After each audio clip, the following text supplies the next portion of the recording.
আজি আমাৰ অসমবাসীৰ বাবে এটা অত্যন্ত গৌৰৱৰ দিন। দেশৰ প্ৰথমখন বন্দে ভাৰত স্লিপাৰ এক্সপ্ৰেছ গুৱাহাটী কলিকতা গুৱাহাটীৰ মাজত শুভাৰম্ভ হ'ল। প্ৰধানমন্ত্ৰী নৰেন্দ্ৰ মোদী ডাঙৰীয়াই ফ্লেগ অফ কৰি এই ৰেলখন আজি শুভ আৰম্ভণি কৰিলে।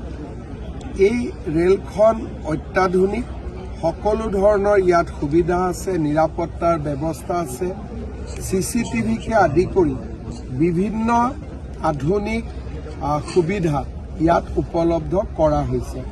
কেটাৰিং অত্যন্ত উচ্চ মানৰ আৰু ইয়াত কবচ, যিটো ইণ্ডিয়ান ৰেলৱেৰ এক্সিডেণ্ট এভইড কৰাৰ কাৰণে যিটো ইকুইপমেণ্ট, কবচো ইয়াত সন্নিৱিষ্ট কৰা হৈছে।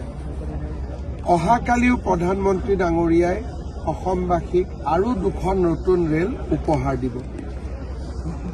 সাধাৰণতে এনেকুৱা ৰেল মেট্ৰ'ৰ ভিতৰতে দিল্লী মুম্বাই বা দিল্লী কলকাতাৰ মাজত প্ৰথম আৰম্ভণি হয়, লাহে লাহে গুৱাহাটী বা অসমলৈ আহে।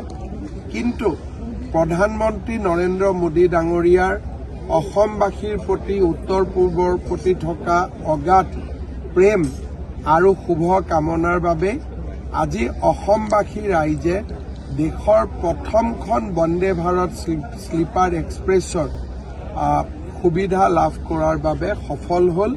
মই প্ৰধানমন্ত্ৰী ডাঙৰীয়াক পুনৰ এবাৰ ধন্যবাদ জনাইছোঁ। গুৱাহাটী আৰু কলিকতাৰ মাজত এতিয়া ৰেলৰ ডিষ্টেঞ্চ মাত্ৰ 14 ঘণ্টাৰ হ'ব বন্দে ভাৰত স্লিপাৰ এক্সপ্ৰেছেদি।